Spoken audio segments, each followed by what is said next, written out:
Você está ouvindo Creep Metal Show com Sérgio Pires.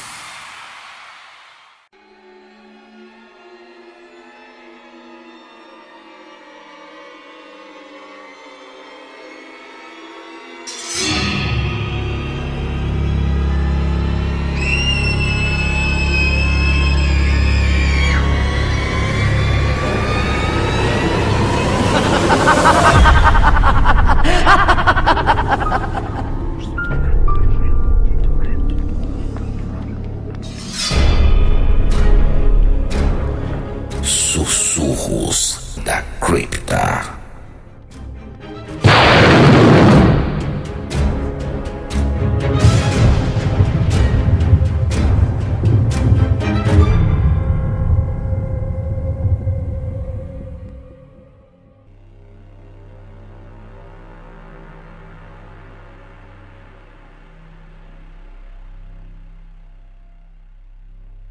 Por alguns minutos, Luana fez a chama crescer sob a lâmina afiada que segurava sem que a mesma lhe queimasse, manipulando-a. E agora, deixando a vela de lado, já com a chama de volta ao normal, e segurando com cuidado pelo cabo a faca que exibia um gume de metal incandescente como brasa, Luana aproximou-se do abdômen do humano que estava à altura de seus olhos.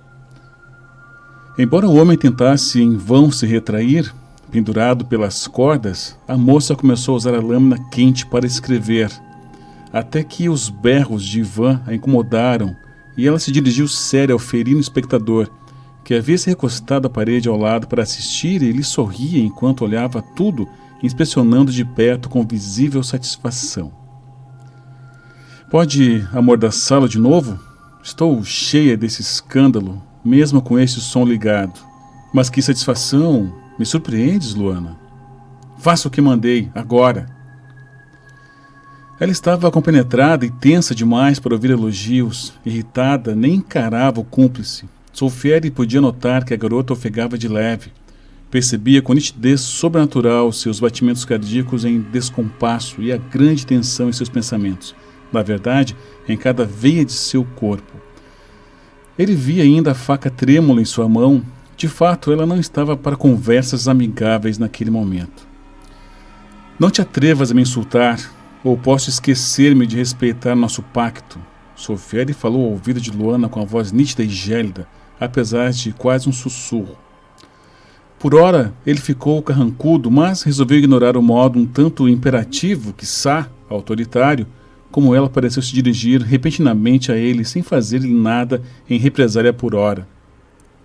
Soltou apenas um grunhido, pois via que ela estava mergulhada numa espécie de transe e quase não o ouvia. Catou a mordaça e preferiu não discutir. Desculpe, Ela tentou dizer, parecendo um pouco de volta a si, erguendo a cabeça para buscar os olhos profundos de Solfieri e finalmente temendo a frieza que ouvira em sua voz na última vez que ele a ela se dirigira.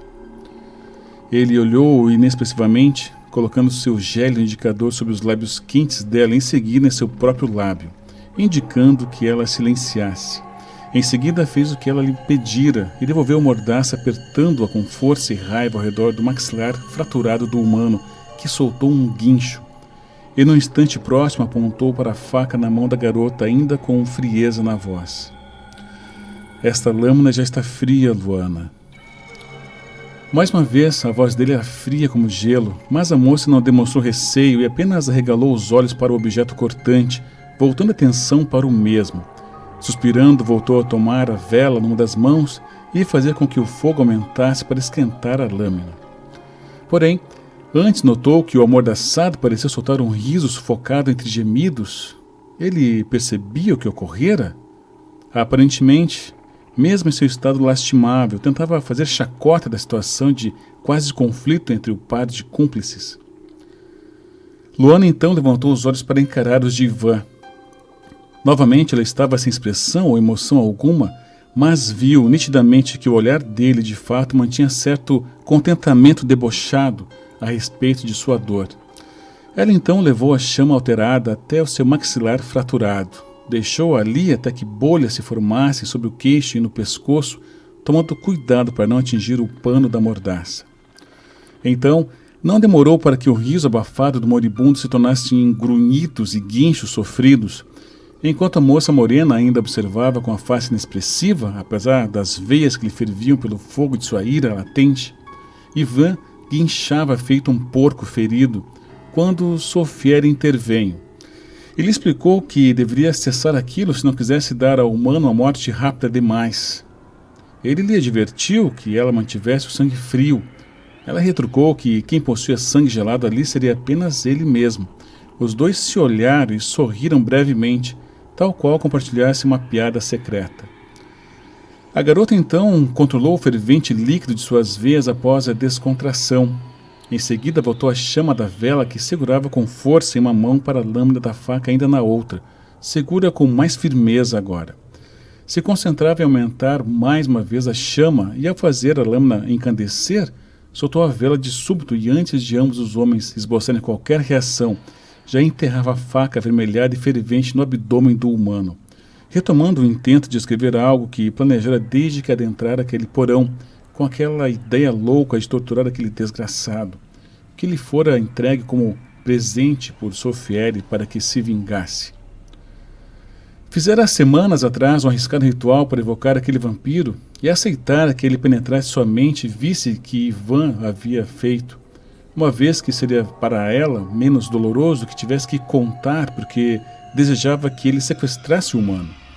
E naquela noite havia finalmente a oportunidade de ao menos uma vez ela querer saber como era ser o monstro da história, estar entre algozes e experimentar tal poder. E assim como eles, permitisse não se importar se aquilo tudo era correto ou não. Poderia estar se corrompendo mortalmente para tal, e talvez perdendo ali a sua inocência de modo mais drástico e irremediável do que ao perder o seu ímen, mas já não se importava. Há tempo já não sentia sendo o que poderia se chamar de uma garota humana normal. Sequer convivia mais com frequência entre humanos. Aquela era sua sina. Então, após vários minutos, os quais sua mente anestesiada por toda aquela experiência visceral, mal podia divisar quantos, finalmente, via-se nitidamente talhada pela lâmina fervente, no abdômen daquele verme humano a palavra que o definia, e cuja acusação ele nunca respondera e nem pagara, até aquele momento. Estuprador. Luana caía ao chão após fazê-lo. Uma súbita tontura a derrubara. Bom, sentira as pernas bambas vacilarem e pensara ter ido ao chão, embalada por aquela música que ainda tocava naquele ambiente, e o que tinha de melodiosa tinha também de perturbadora, como todo aquele ato ali realizado. Mas a garota não havia ido ao chão. Um par de braços ágeis e velozes de modo sobrenatural lhe haviam segurado com facilidade antes de consumada a queda. Ela estava ofegante e suava frio. Imbecis eram aqueles que achavam que matar ou torturar era algo fácil, ainda que fosse para fazer justiça com as próprias mãos. Luana acordou daquele transe tétrico apenas ao sentir o profundo beijo no pescoço que logo lhe se tornou uma sutil mordida, que aquela dor, embora já acostumada a senti-la, lhe purgasse ao menos uma parte de seus atos daquela noite. Apertou os olhos. Era a primeira vez que Luana lembrava não conseguir sentir prazer algum com aquilo. Suspirou de dor e engoliu em seco. E como se percebesse e respeitasse o incômodo, inesperadamente, em instantes, o parceiro inumano logo cessou de sorvê-la. Pode, por favor, terminar isto para mim? De olhos cerrados, ela pediu. O humano? Estás a dizer que queres que eu mate, Luana? Sim, quero. Ela não hesitou, demonstrando urgência na voz, embora suavemente. Mas estavas tão bem. Tens certeza que não queres completar o vosso intento? Não. Morrer é libertar-se. Eu não darei isto a ele. Luana falava sem olhar para Sofieri, mas este obviamente sabia que aquele não era o real motivo que passava pelos pensamentos dela. E não entre em minha cabeça. Agora não. O tempo está passando e eu estou exausta. Sabes que não tenho experiência nisto, e você sim, até muita. Ela foi obrigada a ser mais sincera, em tom de súplica. Era de fato difícil mentir para ele. Exatamente por isso, tu devias fazer, Luana. A vingança é tua, devias enviá-lo ao outro mundo tu mesma, tomar-lhe a vida. Mas, se não queres ainda ter tal experiência, eu o farei. A última frase dele ressoou de modo sobrenatural, direto dentro da mente dela. Luana agora pensava, não fora exatamente para isso que a princípio tanto buscara aquele ser? Não desejara tanto ser uma assassina inumana e impiedosa também? Ser como ele exatamente para tal o evocara, para nunca mais ser vítima de nenhum outro humano e adquirir o poder do qual precisava para revidar. Não faria qualquer coisa para obter tal poder sobrenatural? Pois Luana não era vampira ainda, e parecia ter falhado no último teste para tornar-se uma. No entanto, quando saía de suas divagações e ia dizer que desejava uma nova chance e podia tentar mudar de ideia, assustava-se com o solavanco no pescoço do humano sendo quebrado. E arregalou os olhos por um instante, um certo nó na garganta lhe fizera surpreender a si mesma. Que estás a olhar com essa face chorosa? Horas, não eras o que tu querias, menina? A garota lhe deu as costas enquanto Sofia falava. Ela caminhava até a outra parede e recostava na mesa, ainda com o livro aberto, cabisbaixa, como que parecia prestes a chorar, mas estava se segurando ao máximo. Logo arrastara o livro para um lado e dera as costas ao mesmo, intencionando-se sentar sobre a mesa. Então senti no mesmo instante uma gelada mão pegá-la fortemente pela cintura com velocidade sobre-humana e colocá-la sentada sobre a mesa de madeira. Não utilizara força alguma para tanto. O cabeludo imortal de cabelos avermelhados era alto. Não era robusto, mas mesmo assim tinha mais força que qualquer humano. A outra mão dele já a sentia deslizando gélida em sua orelha e sobre as mechas de cabelos alvos e negros que se mesclavam sobre seu pescoço. O toque a fez arrepiar-se, e pela primeira vez, desde que sentira aquelas mãos frias em sua pele, elas lhe pareceram incômodas. Eram as mãos de um assassino. Por mais óbvio que aquela conclusão parecesse àquela altura, por mais óbvio que sempre fosse aquele fato desde que conhecer aquele sujeito, aquele ser, aquele vampiro. Uma coisa era sempre saber, outra coisa era agora dar-se conta. A humana continuava cabisbaixa, e o inumano logo notou que ela não correspondia a ele como sempre. Retirou a mão da pele dela e colocou ambas sobre a mesa de cada um dos lados de onde a moça estava sentada, deixando-a no meio. Buscou olhá-la nos olhos que, graças à mesa, estava quase na altura dos seus, mas ela não erguia a cabeça para encará-lo. Aquilo o impacientou. Ora, não me diga que agora vai chorar por este traste. Não, não é nada disso, disse Luana. Contudo, será que não era mesmo? Afinal, o homem acabava de ser assassinado a sangue frio bem diante dela, e ela ajudara a causar-lhe dores antes, fosse merecidamente ou não. Estaria sentindo culpa?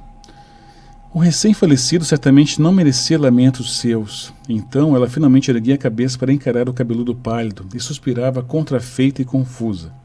Continuava a falar de senho franzido. Acho que só estou preocupada. Com o quê? Levarei este verme antes do amanhecer, me livrarei dele e limparei qualquer vestígio deste cômodo. Embora não deixaste quase nenhum, tu foste sublime essa noite, Luana. Mas não consegui matá-lo. Como poderei me tornar como você, assim, e viver de tirar vidas? Como poderei te acompanhar pelas noites sem conseguir fazer isto? E ela dizia as palavras com sofreguidão, deixando as lágrimas brotarem quentes e rolarem pela face morena, que já não encarava a face pálida. Entendes agora porque ainda não posso servir-te de meu sangue? Porque não podes tornar-te noturna por definitivo? Sofia repreendia, embora com gentileza. Preciso mudar. Preciso, mas como? A voz fina e jovial de Luana saía embargada pelo choro. A voz grave de Sofia saiu firme, porém com serenidade. Acalma-te. Em breve verás teu desejo satisfeito. Não é preciso precipitação. Não sois uma humana amedrontada como a maioria tende a ser. Soubeste dar a este traste o que ele merecia de ti.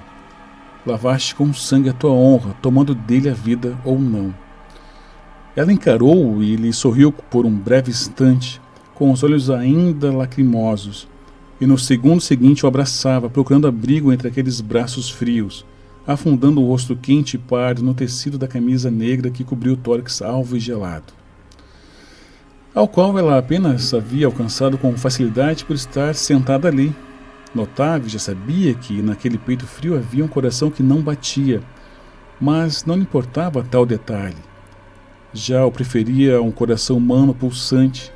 Logo colocou as pernas ao redor do corpo dele para aproximá-lo ainda mais de si, aconchegando-se ali.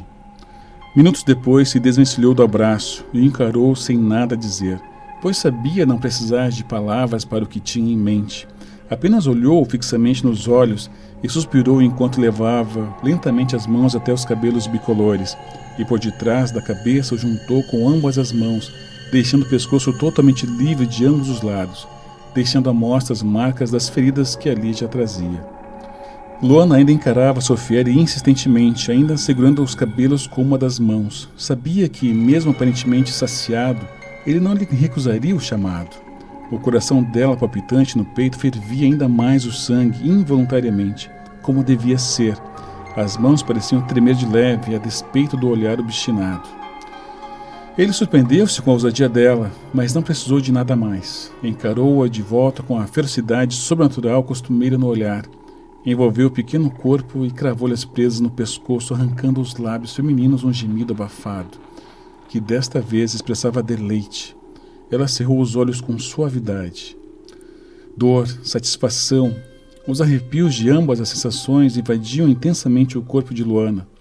Enquanto aquele gosto mantinha Sofieri satisfeito e cativo como o feitiço mais poderoso do universo, desde a primeira vez que lhe experimentara. O sabor do sangue de Luana era ao mesmo tempo doce e intenso, era viciante, além de ardente como se ela tivesse fogo líquido nas veias. Ele sorvia onde ela retirara os longos cabelos e onde o ferimento característico nunca tinha tempo para sequer cicatrizar. Mas é certo que na vida, assim como nas desilusões ou nas paixões, algumas feridas nunca cicatrizam. Às vezes era mesmo assim que as coisas de fato eram. Esta era a essência de algumas coisas, de alguns sentimentos, o significado de certas emoções. Ao menos agora Luana voltava a sentir as mesmas sensações de sempre com os dentes de Sofieri cravados em sua carne. Seus olhos cerrados, sua entrega e o gemido suspirado que escapava uma vez mais seus lábios era a prova de como aquilo lhe dava paz. Respirou profundamente e o abraçou com mais força. Por mais contraditório, até mesmo masoquista que isso pudesse soar, era fato. Mesmo com o risco que sabia poder estar correndo ao fazer tudo isto, sabia que aquela era sua sangrenta sina, aquela marca estaria sempre ali, dolorida e paradoxalmente prazerosa, fixa como tatuagem em sua pele, em seu pescoço, suas veias, seu coração, sua alma. Acontecesse o que fosse ela humana, bruxa ou quem sabe um dia vampira, tão fria e inumana quanto aquele que instintivamente escolhera seguir, quando estivesse pronta para tal, e um dia estaria.